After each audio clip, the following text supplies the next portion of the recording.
जय श्री राधा रमन। आप जीवन को समझ जाएं बड़ी मुश्किल बात है, क्योंकि जीवन पग पग पर आपसे कुछ ना कुछ परीक्षा लेता रहेगा। पुरुष वही है जो दुख और सुख, लाभ हानि सब में समभाव रखे। जैसे श्री राम जी ने अपने जीवन का हर भाग बड़े अच्छे से प्रदर्शित किया, अंकित किया और उसका मूल्यांकन बताया। उसी प्रकार से हमें भी जीवन में कभी भयभीत नहीं होना चाहिए। जब तुम पुरुष हो तो परीक्षा तुम्हारा धर्म ही है। पुरुष और परीक्षा एक सिक्के के दो पहलू हैं। यदि तुम पुरुष हो तो तुम्हें परीक्षा देनी पड़ेगी। यह अनादि से चला आ रहा है। यदि राम जी थे तो उन्हें अपने गांडीव का परिचय देना पड़ा, अर्जुन को अपने गांडीव का परिचय देना पड़ा धर्म के लिए, कृष्ण को अपने बल का और अपने पौरुष का, अपनी बुद्धि का परीक्षण देना पड़ा कंस के सामने। तो जो भी पुरुष रहे हैं उन्होंने बलिदान दिया है, और सिर्फ अपने निज के लिए नहीं, स्वजनों के लिए, अपनों के लिए, और अपने समुदाय के हित से नहीं। कृष्ण ने जो लड़ाई लड़ी सिर्फ अपने लिए नहीं लड़ी, ग्वालों के लिए लड़ी, गायों के लिए लड़ी। मनुष्य का धर्म इतना ही नहीं कि सिर्फ मनुष्य के लिए ही मर मिटे। मनुष्य का धर्म है प्रत्येक प्राणी की रक्षा करना, और मनुष्य में सबसे प्रभुत्व वाला पुरुष है, और पुरुष का प्रकृति है परीक्षा देना और पौरुष का कार्य करना। और लड़ने का तात्पर्य नहीं कि फरसा उठाए लड़ना प्रारंभ कर दिया, नहीं। कृष्ण की तरह नीति रखनी चाहिए कि मैं रणछोड़ भी बन जाऊंगा और मैं रणजोड़ भी बन जाऊंगा। मैं वृत्तासुर को बचपन में भी मार सकता हूं। अगर कृष्ण बनोगे तो तुम वृत्तासुर को बचपन में भी मारना पड़ेगा, और बाद में कभी कभी युवावस्था में रणछोड़ बनना पड़ेगा, क्योंकि बुद्धि का कमाल है। पुरुष के अंदर बुद्धि अहम योगदान रखती है। एक कविता लिखी है, आप सब देखिएगा, पसंद आएगी। धीरे धीरे जीवन को हथियार बनाना सीखोगे, धीरे धीरे जीवन को हथियार बनाना सीखोगे। ये सच है कि तुम दुखों को प्यार बनाना सीखोगे, ये सच है कि तुम दुखों को प्यार बनाना सीखोगे।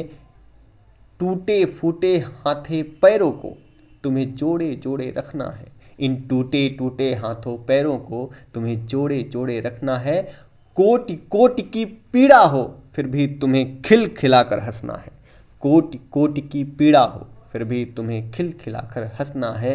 इन धंसते चुभते कांटों को तुम यार बनाना सीखोगे, इन धंसते चुभते कांटों को तुम यार बनाना सीखोगे। धीरे धीरे जीवन को हथियार बनाना सीखोगे।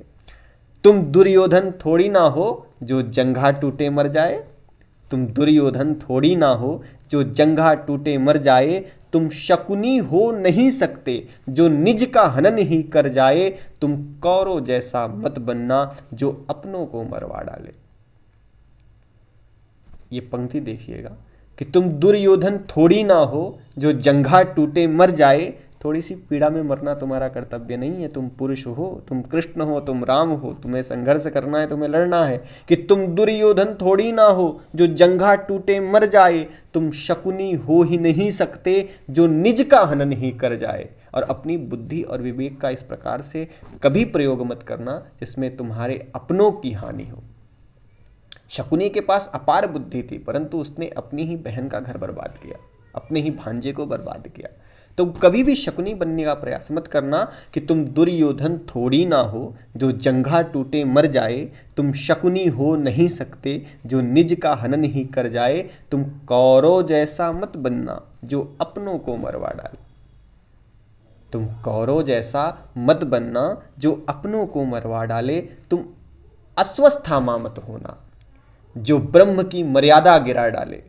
तुम अश्वस्थामा मत बनना जो ब्रह्म की मर्यादा गिरा डाले। ब्राह्मण का एक धर्म है, और उस ब्राह्मण धर्म का हनन किसने किया था? अश्वस्थामा ने। बच्चों को मारकर, उनके सिर को काटकर जब वो दुर्योधन के सामने लेकर जाता है तो कितना घृणित कार्य है। तो अश्वस्थामा कभी बनने का प्रयास मत करना कि किसी अबला पर, किसी बच्चों पर प्रहार करना। युद्ध की नीति के साथ रहना जीवन में। तो तुम अश्वस्थामा मत बनना जो ब्रह्म की मर्यादा गिरा डाले। तुम अभिमन्यु से योद्धा हो, चक्र व्यूह को भेदोगे। तुम अभिमन्यु से योद्धा हो जो चक्र व्यूह को भेदोगे। तुम कर्ण से दानी बनो ऐसे जो अपना कवच और कुंडल दे दोगे। तुम अर्जुन सारण कौशल हो, धर्म को जिताओगे। तुम अर्जुन सारण कौशल हो और धर्म को जाकर जिताओगे। धीरे धीरे जीवन को हथियार बनाना सीखोगे। ये सच है कि तुम दुखों को यार बनाना सीखोगे। जय श्री राधा रमन।